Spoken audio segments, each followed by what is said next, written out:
আসসালামু আলাইকুম। আমি নাটোরের মেয়ে সুমাইয়া আক্তার আছি আপনাদের সাথে। আশা করছি আল্লাহর রহমতে যে যেখান থেকে আমার আজকের ভিডিওটি দেখছেন সবাই সুস্থ আছেন, ভালো আছেন। আমরাও আলহামদুলিল্লাহ আল্লাহর রহমতে অনেক ভালো আছি।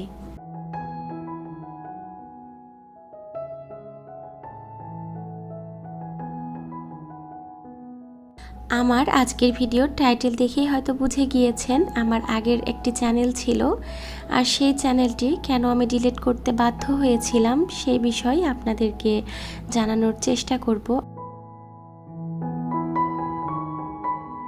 আমার প্রথম চ্যানেলটি আমি ক্রিয়েট করেছিলাম 2021 সালে জানুয়ারি মাসে। অনেক আশা আর দু চোখ ভরা স্বপ্ন নিয়ে চ্যানেলটি ক্রিয়েট করেছিলাম। তো সেই স্বপ্ন পূরণের লক্ষ্যেই হাঁটছিলাম। বেশ অনেকগুলো ভিডিও আপলোড করি সেই চ্যানেলে। তবে আমার যে ভুলগুলো ছিল, আমি ভিডিওগুলো আপলোড করতাম কিন্তু সেটা কোনো রকমের কোনো রুলস মানতাম না। যখন মন চাইতো তখন সেগুলো আপলোড করে দিতাম।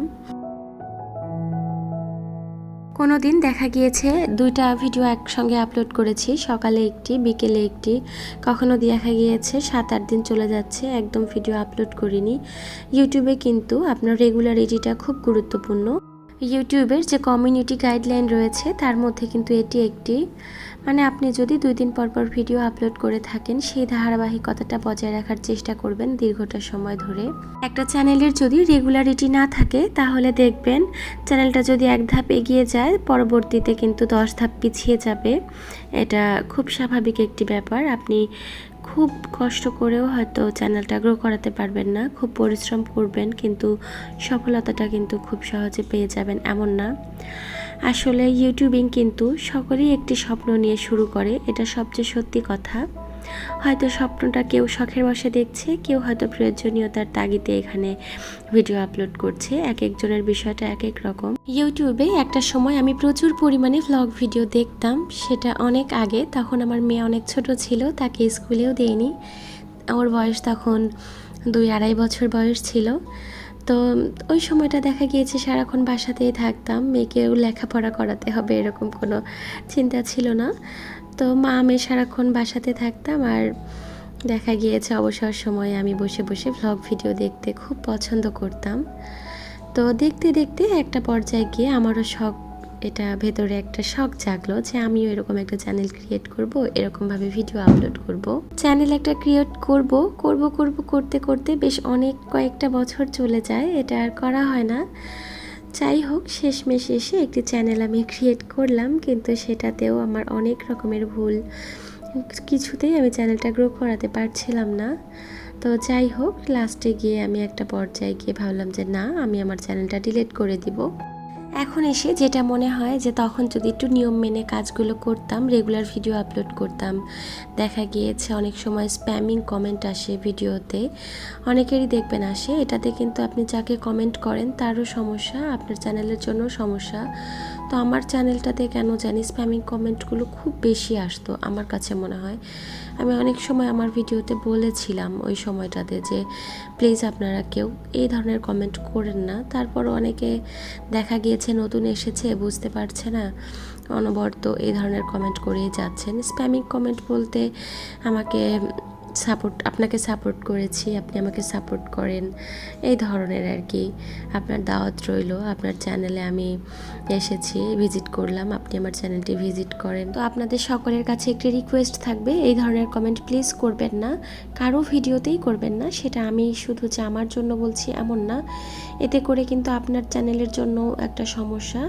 আপনি যাকে কমেন্টটা করছেন তার জন্যও কিন্তু খুব একটা ভালো না। আর সে যদি, আপনি যাকে কমেন্টটা করছেন সে যদি আপনার এই কমেন্টটি স্প্যামিং কমেন্টের মধ্যে ধরে যদি একটা কিছু প্রবলেম করে, এতে কিন্তু আপনার চ্যানেলটা একদম শেষ হয়ে যাবে। তো আপনার সমস্যাটা কিন্তু সবচেয়ে বেশি। এই ধরনের কমেন্ট করার আগে ভেবে চিন্তে করবেন। চাইলেই তো খুব সুন্দর একটি কমেন্ট করা যায়, তাহলে কেন এরকম কমেন্ট আমরা করতে যাব বলেন?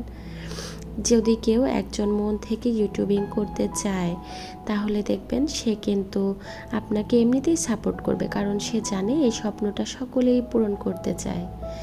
আজ আমি ইউটিউবিং করতে এসেছি, আমি ভিডিও আপলোড করছি। অবশ্যই আমার একটি স্বপ্ন রয়েছে এখানে প্রতিষ্ঠিত হওয়ার। তো আমি অবশ্যই চাইবো না যে অন্য কারো স্বপ্নটা আমি নষ্ট করে দেই। তো এতটুকু সততা নিয়ে আমরা কাজ করব। কেউ কাউকে স্প্যামিং কমেন্ট করব না। কারো ভিডিও যদি দেখা শুরু করি, শুরু থেকে শেষ পর্যন্ত দেখার চেষ্টা করব। তো এই ধরনের কাজগুলো যদি আপনি করেন, এগুলো যদি আপনি মেনটেন করে চলেন, দেখবেন আপনার চ্যানেলের রিচ কিন্তু বাড়বেই, অবশ্যই বাড়বে। 2 দিন আগে পরে আপনার চ্যানেলের রিচ অবশ্যই বাড়বে। ইউটিউব এমন একটি সেক্টর, এখানে আপনি যত সময় দিবেন তত বেশি কিছু জানতে পারবেন। আসলে আমাদের জানার কোনো শেষ নেই।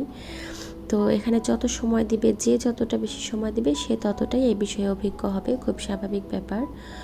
আমি এখন বর্তমানে রেগুলার ভিডিও আপলোড করতে পারছি না, এটার জন্য অনেকগুলো কারণ রয়েছে।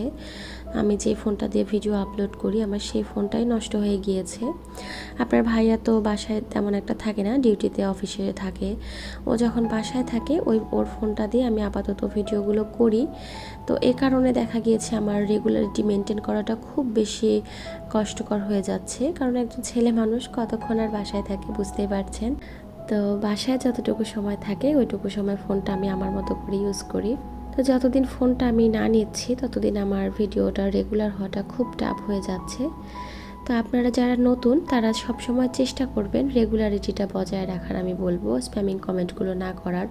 নতুন চ্যানেল হলে খুব বেশি একটা শর্ট ভিডিও আপলোড করবেন না, দেখবেন আস্তে আস্তে আপনার চ্যানেলটা সুন্দরভাবে গ্রো করতে শুরু করবে ইনশাআল্লাহ।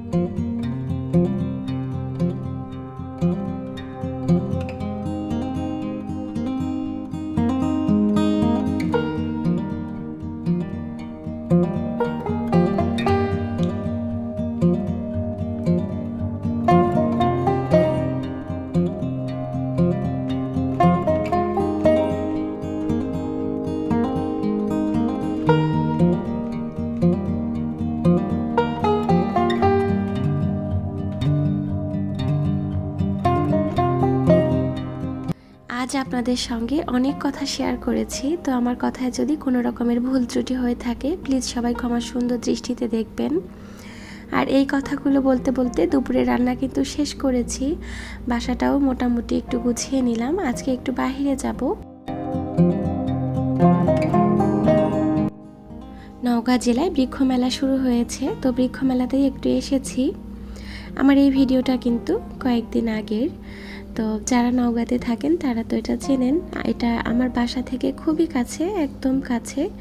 তো আমরা সবাই মিলেই গিয়েছিলাম, বেশ কয়েকদিন গিয়েছি, আজকেরটাই শুধু আপনাদের সঙ্গে শেয়ার করলাম। তো গাছ আমার খুবই পছন্দের, অনেক গাছ এসেছে, ঘুরে ঘুরে দেখছি, কয়েকটি বাসার জন্য নিয়েছি। তবে আমার কাছে মনে হয়েছে কি জানেন, গাছগুলো অন্যান্য সময় যেই রেগুলার প্রাইসে বিক্রি করে মেলাতে তার চেয়ে একটু বেশি, মানে এটাতে আমি একটু অবাক হয়েছি। আর এই গাছটা একটু ভালোভাবে দেখিয়ে দিচ্ছি, এটা হচ্ছে 3 ফল, যেটার নাম কিনা আমাদের কোরআনেও রয়েছে। তো গাছটা আমার কাছে দেখতে মনে হয়েছে আমাদের দেশে যে ঢ্যাঁড়স হয়, অনেকে ভেন্ডি বলে, তো ঢ্যাঁড়সের গাছের মতো। কয়েকটা 3 ফল দেখলাম ধরে আছে। সেই গাছটার দাম অনেক যাচ্ছে, যাই হোক আমার নিব এরকম কোনো ইচ্ছা ছিল না, কারণ বেলকুনিতে হয়তো ওই গাছগুলো ওরকমভাবে হবে না। তারপরও কৌতূহলবশত জিজ্ঞেস করেছিলাম।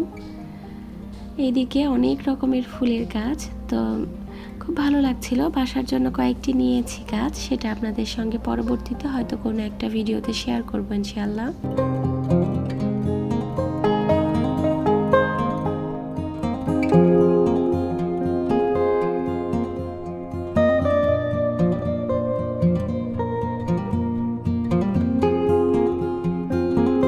এই তো এখানে রাওনাব বাবু দাঁড়িয়ে আছে, ছবি উঠাবে তার জন্য।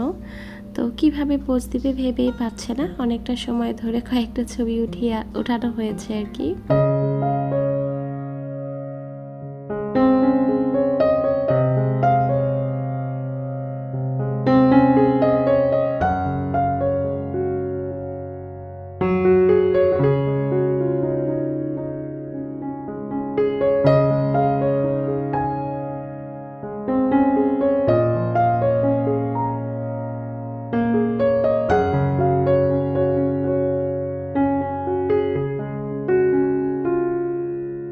যে চ্যানেলটি ডিলিট করতে বাধ্য হয়েছিলাম সেটা নিয়ে আমার কোনো রকমের কোনো আফসোস নেই।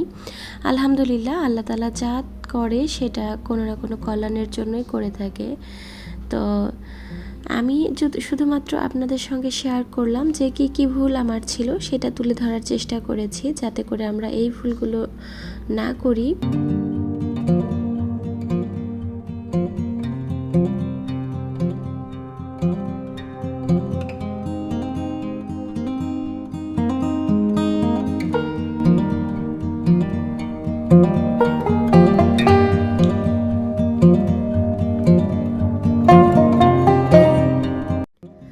মেলার বাহিরের অংশটুকু বিভিন্ন রকমের মুখরোচক খাবার দিয়ে সাজানো আছে। তো যখন ভিতরে গিয়েছি তখন তো দেখেছি, এখন এসে টুকটাক যেগুলো পছন্দ করি সেগুলো একটু একটু করে কিনে নিচ্ছি আর কি। খুব ছোট পরিসরে হলেও আমার খুব ভালো লেগেছে, মনে হয়েছে মেলার আয়োজনটা খুব ভালো ছিল। আপনার এখানে আচারের দোকান, চটপটি, ফুচকা, পিঠা, তারপরে ছোট বাচ্চাদের যে নাগরদোলা, জাম্পিং বেড, অনেক রকমের ছোটোখাটো আয়োজন করে ওনারা খুব সুন্দরভাবে সাজিয়েছেন। তো একটু একটু করে সব কিছু কিনে নিয়ে এখন বাড়ির পথে হাঁটবো আর কি।